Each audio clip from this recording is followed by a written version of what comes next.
Okay, so good afternoon to each and everyone. Okay, so before we will start, uh, we'll have our prayer first. So for those who are Catholic, please do the sign of the cross. In the name of the Father, of the Son, of the Holy Spirit. Amen.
Okay, so today we will be uh, discussing about designing a report.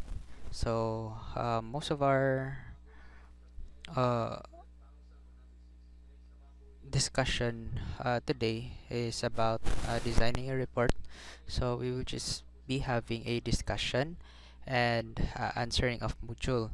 So by next meeting, we will be doing the hands-on activity on how, or I will show to you uh, the process or the steps on doing a report or designing a report. Okay, so today we'll just be focusing on the concepts and answering of some exercises sa inyong module. Okay, so designing a report. Okay, report. So who is familiar or kinsay mga familiar diri unsa ang report? Hmm? Okay,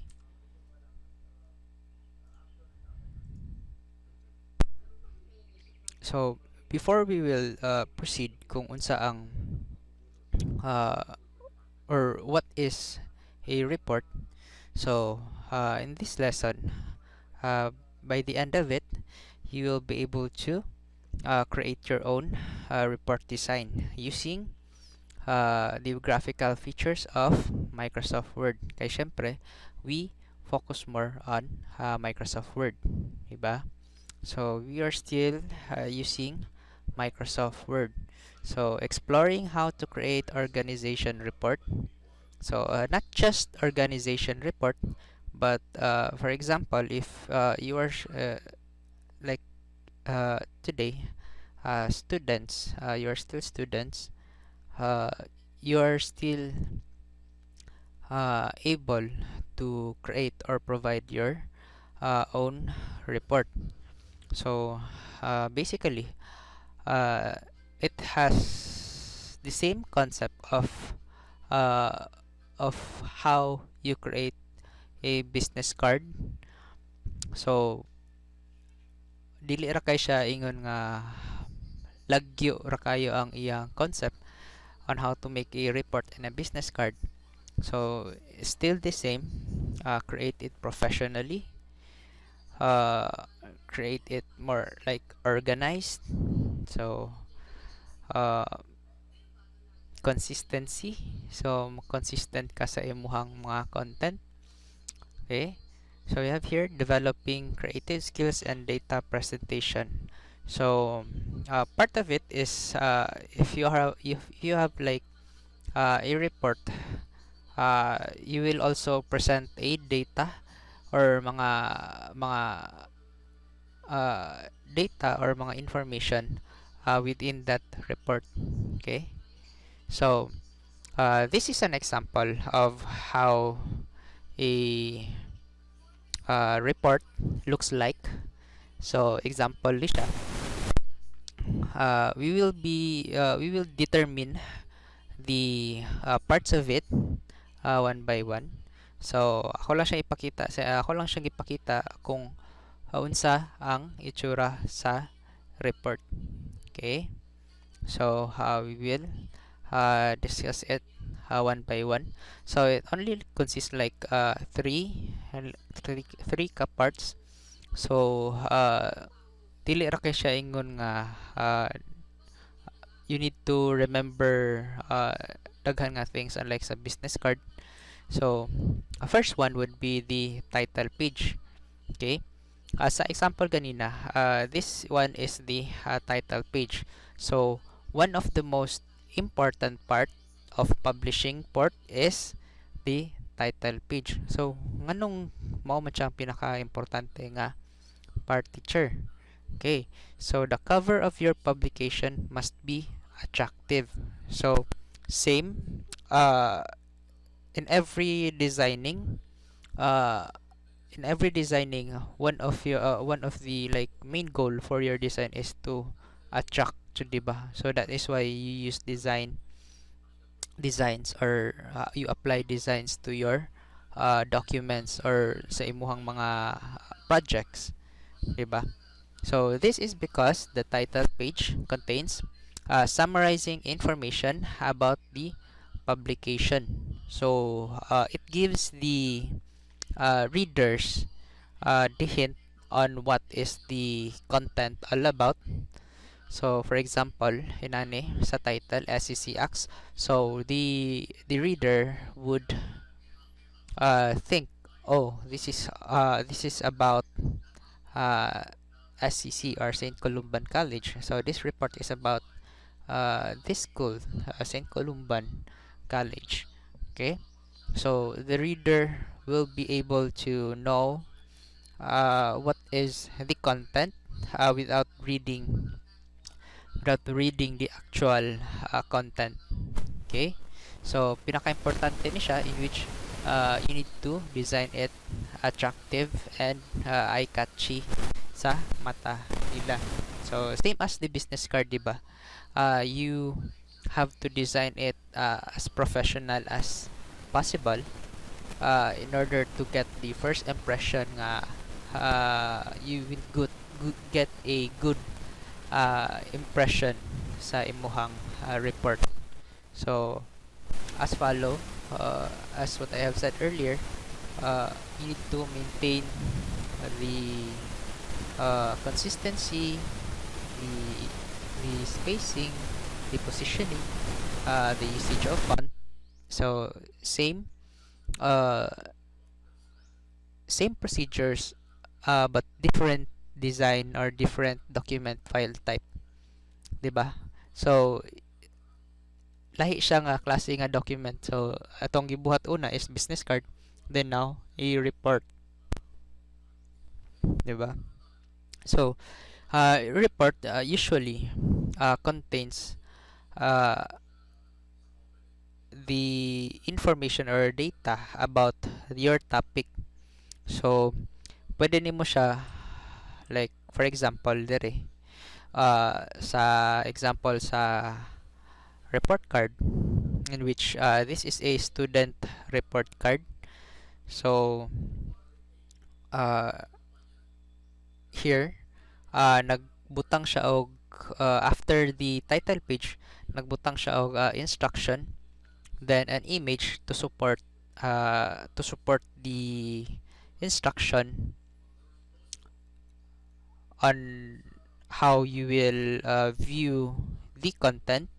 So for example, there is na ang content. So it depends on you gihapon on uh,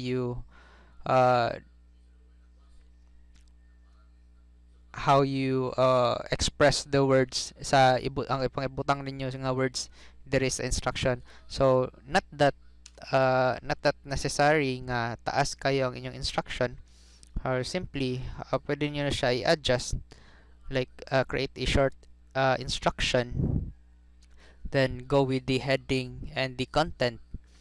Okay, so depende gihapon kay since kamo magyapon ang designer, so apply lang ninyo ang concept nato gihapon nga positioning, professionalism sa pag-create sa report. Okay, so padayon ta. So here, okay, you have here the content page. So having an attractive title page is one thing. Okay, having equally attractive content pages is another. So equally content page is another, like mas naka pa-attract pa jud siya, in which if you will have like attractive content sa imuhang report, user would definitely read kung unsa ang imuhang ibutang. So the user will not get bored reading your report. So one way to have a consistent content page design is by using two features of Word. One of this is the header and footer, which allows you to have consistent content at the top of the bottom part. So usually it's just pwede ra gyapon nimo siya ibutang kung asa nimo siya gusto ibutang, but still the content would be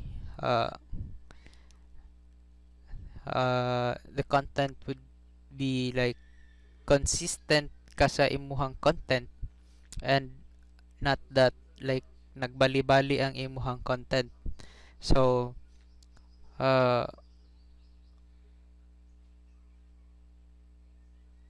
moro po dito siya ang needed sa imuhang content para mas attractive siya sa mubasa or sa mugamit sa imuhang report. Okay, so next would be adding image. So one of it is di ba another not necessary nga every page is you will add an image. So using of image on a report is like supporting a content, or supporting more siya additional information about the what is the content all about. So pwede niyo siya dito apply ang adding of image. So not just sa content nimo siya pwede i-add, we are still using image like with this one nga line, kaning blue line. For example, like if you have raw pictures nga mga inani mga color lang siya, you can insert image gihapon to make your title page attractive or better, di ba? So adding images such as pictures can help in the design of the report. Okay, balance is one thing you should always consider. Usually in report, images are meant to complement the topic or the particular area of discussion. So usually sa katong giingon ako ganina, topic of the content or to support the topic. Okay, So I think that's all for a discussion uh,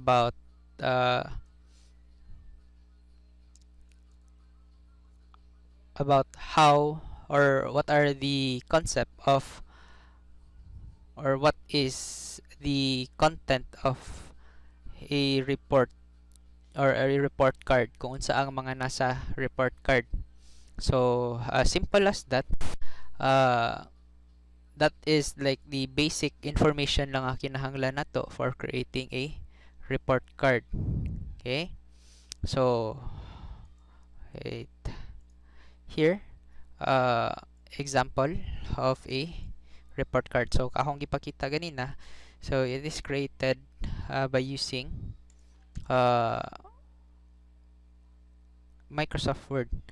Since it is only created by using like in a template way, so I will show first na lang on how you create a report by using a template. So by the next meeting, I will show you a video on how it is manually made. So magmano-mano og buhat. So by next meeting ito siya in which you will also be able to create your own report card. So pwede na to siya nyo gamiton for your performance task sa inyong module 7. Okay? So let's try. So blank.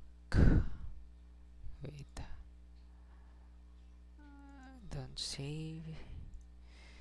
So we will create a new one. Report. Report. So for example, uh,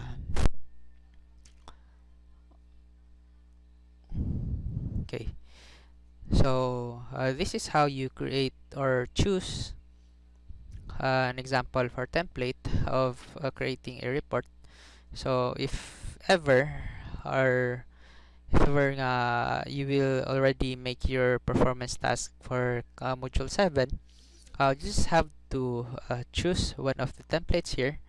If dili nyo, if you will make the template before we will discuss or before I will show how uh, the report cards or report are made manually. So yun sa siya pag manual nga buhat sa report card. So kanilang sa akong ipakita karon. So by next meeting manually na siya. But I will show a video later, like a quick video like 3 to 4 minutes at ato siya nga video nga pag-create og report manually. But uh, don't worry if paspas ra kayo ang video kay I will show you a like a step by step by next meeting ana siya. So this is just like a familiarization lang para sa inyo ha, kay dili man na siya diretso nga ma-learn na to largo, di ba? So same as the business card, same as a future uh, documents nga atong pangbuhaton,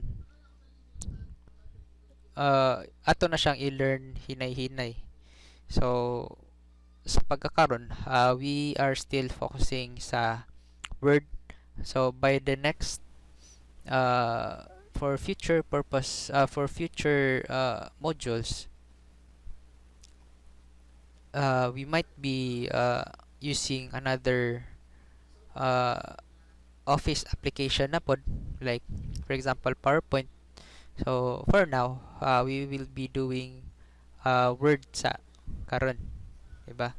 Okay, so you will be choosing a font, I mean a report design after you search a report here. So there are several report na makita or will be shown once you search a report.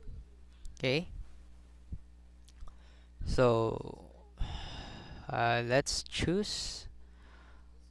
Okay, some of the reports also consist of like table of contents, like uh, some of it has something like this, overview, project overview. So let's try to open this one. Okay, so there are different types of report. So makita gyapon na to siya diri. Pwede na to siya butangan o katong mga header, mga nato. So let's just wait for the document to load. Wala pa man siya.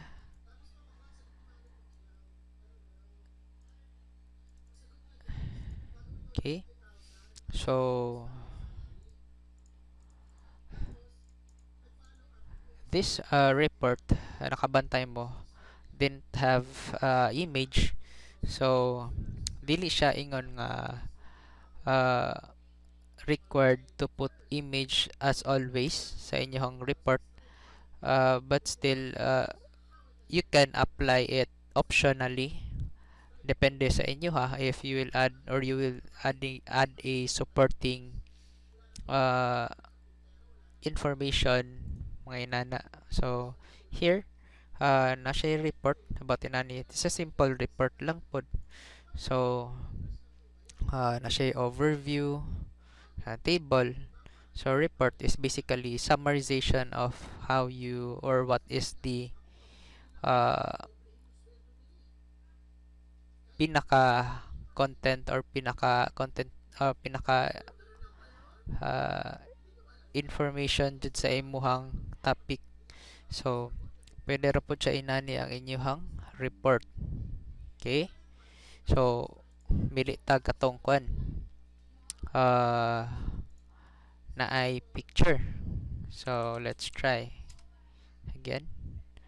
Report. So here, classic student report. So kanya tong i-choose kay student paman ta, di ba?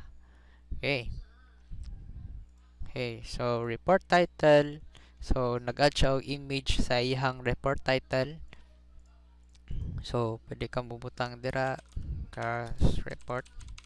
So for example, inana. Then date, course title, student's name.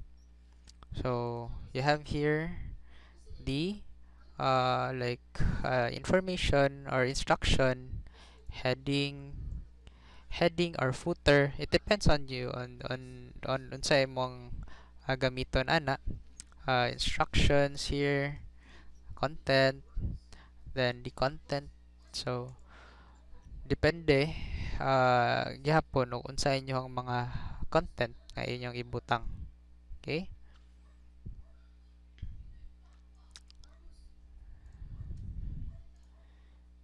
So we will view a short video, a quick view on how a report is manually made. So paspas na siya nga video. Don't mind this speed kay ato lang na siyang pakita by next meeting on how it is manually made slowly.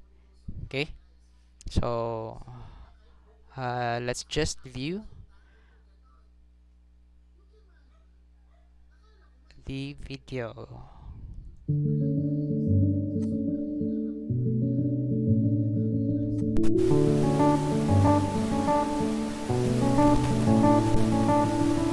I've been hit but I have to stay afloat. It's not easy. Be a person you don't want. Can somebody?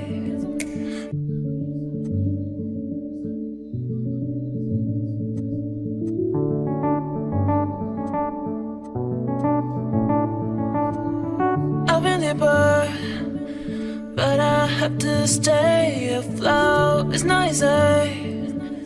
Be a person you don't want. Can somebody Say me other thing going to do, going to do. Where's the life I? Where's my shot? Who is this called living? I don't know, I don't know. Where's the life I? Where's my shot? Who is this called living? I don't know, I don't know. I don't wanna grow, just live myself. I don't wanna grow, the things I left behind me. I don't wanna grow, just live myself. I don't wanna grow, the things I left behind me. Just live behind me. Just live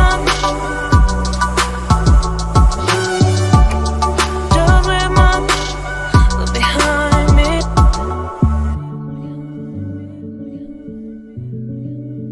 Look behind me.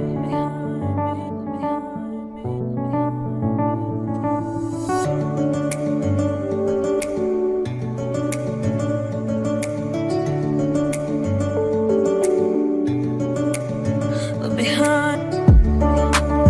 Look behind. Look behind. Where's the life I? Where's my shot? Who is this called living? Look behind. I don't know, I don't know. Where's the life I? Where's my shot? Who is this called living? Look behind. I don't know, I don't know. I don't wanna grow, just live myself. I don't wanna grow, the things I left behind me. Just live behind me.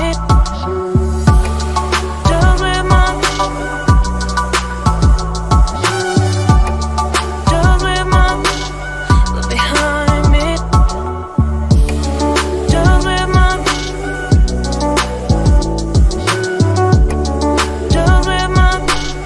live behind me. Say me other thing going to do, going to do. Where's the life I? Where's my shot? Who is this called living? I don't know, I don't know. Where's the life I? Where's my shot? Who is this called living? I don't know, I don't know. I don't wanna grow, just live myself. I don't wanna grow, the things I left behind me. I don't wanna grow, just live myself. Just live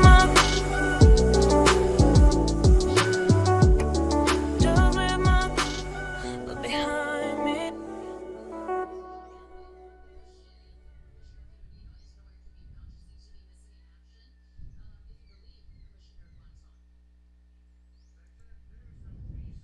Okay.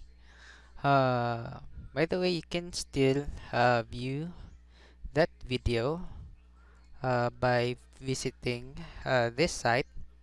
It is located usually sa introduction part sa module. So the link is given there. So just have to type it there.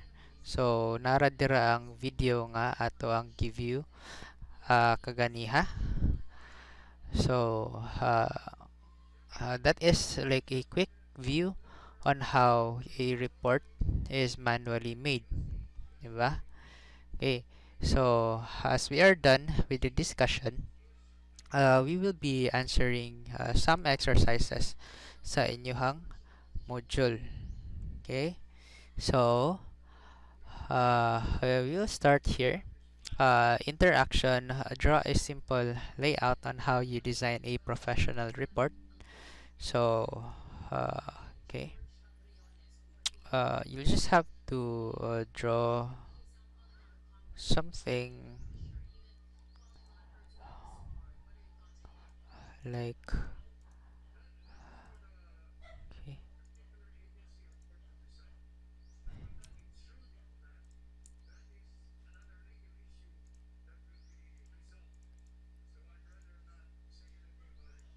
okay, draw a report. So drawing is separate from separate from your performance task. So dili siya ingon nga same ra sila kay they are given in a different exercise pod siya, di ba? Okay? So all you have to do is just draw kung unsa man imong layout sa imong uh, report. Okay? I have here process question. So how do you see yourself given a chance to design a report? So when you will create a report card, uh, maybe you'll have like a reflection on it, on how or what is the feeling of of being able to create a report card for example, as a student report card inana. So it is like own answer ra gihapon ninyo. So I hope walay mag-leave blank ani ha. So next is guide question.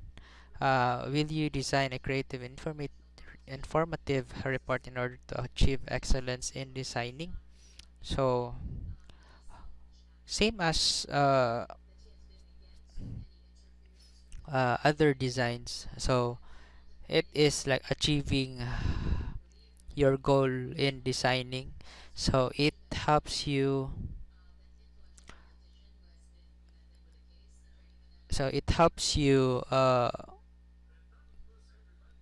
nurture your designing abilities. So mas mo improve ang inyong uh, creativity sa isa ka project. So do you think you can already create a professional report using Microsoft Word? So I think mostly yes. So considered if you are able to create a report using templates, so why not, 'di ba? If na may templates, so you are able to create gyapon kung unsa ang report is kay output based, you are still able to provide the output nga kinahanglan. Okay? So we have here exercise 7-1. Choose the letter that corresponds to your answer. Okay? So here, it makes the message straightforward. Okay? From the word straightforward, so we have choices here: directness, contextualization, efficiency, underscoring. Okay, from the word straightforward, so diretso na siya, so directness, diba? Okay, so it will introduce the reader to the contextual through visuals. So unsa man,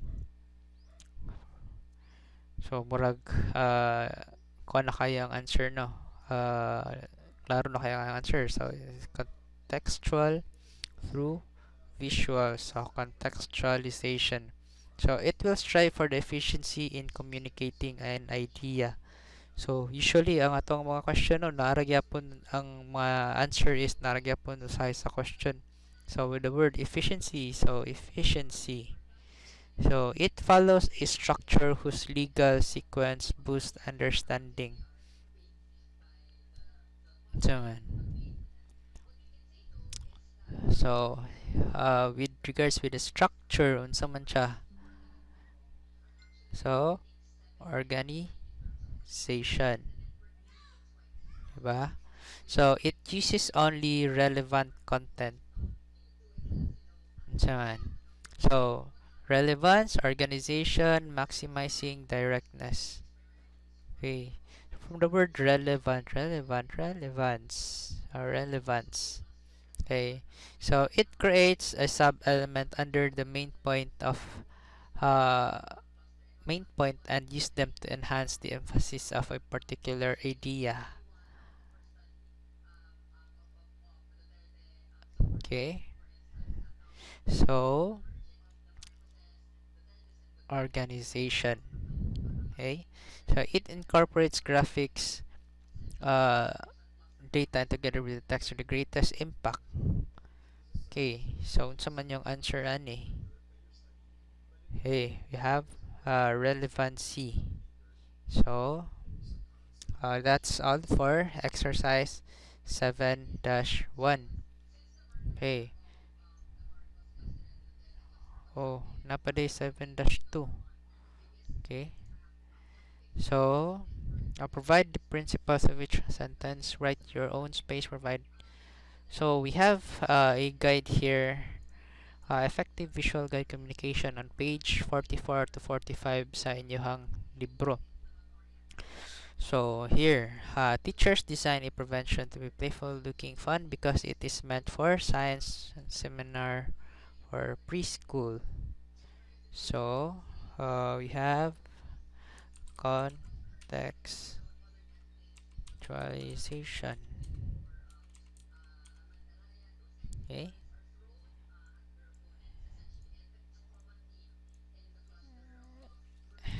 Next, a report is clearly divided into sections, beginning with an introduction, which is followed by the body, and which ends with the conclusion. Unsaman. Okay. Session. Okay. So number 3. The charts used in a report are easy to understand because they are simple and uncomplicated. Okay, so you have directness.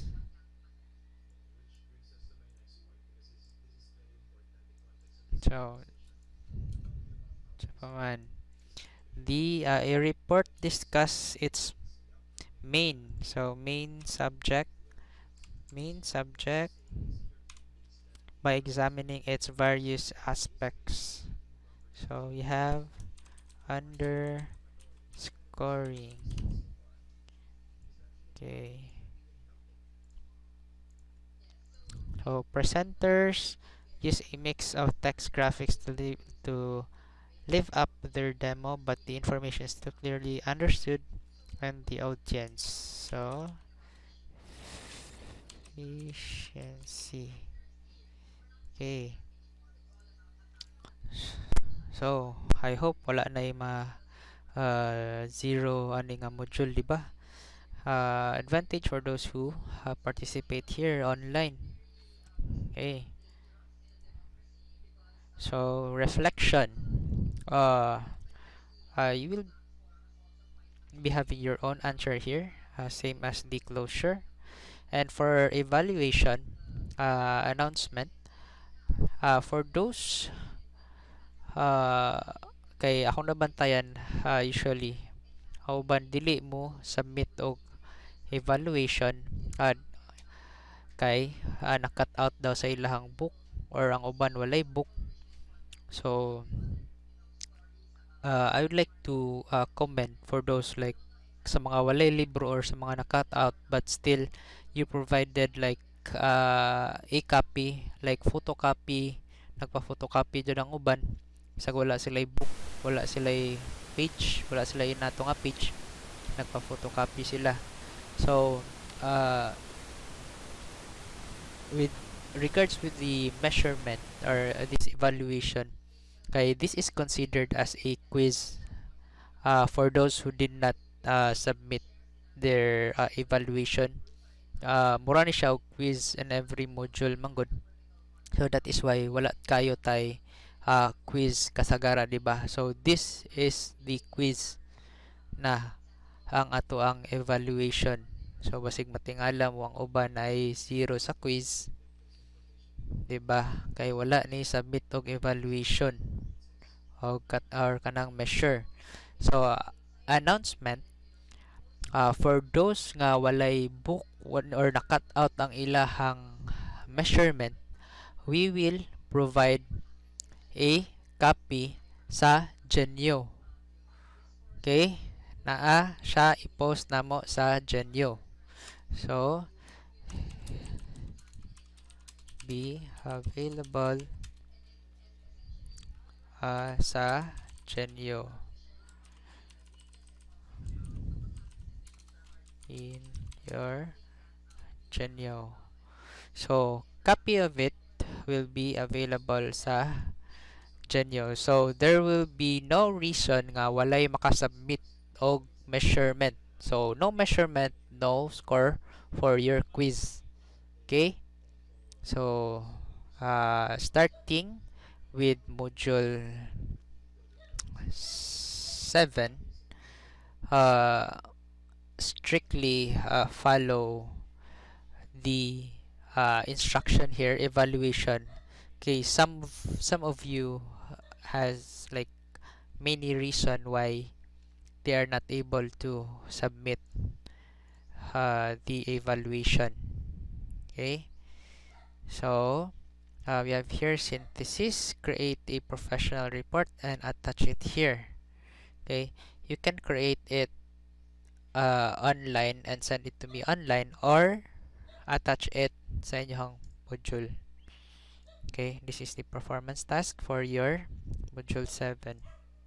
Okay, so that's all for today, for today's discussion, and I hope wala na mga uh, gikalibkan sa katong mga na-discuss na to. Okay? Okay, so we are done with the discussion, and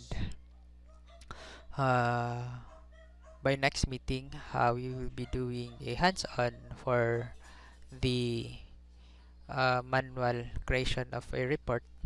Then tama ba? So I think that's all, and questions will be entertained.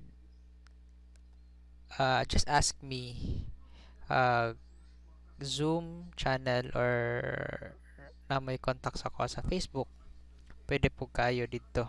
Okay, so that's all for today, and thank you for participating sa ato ang online discussion, and you have a good day. Okay, God bless. Bye bye.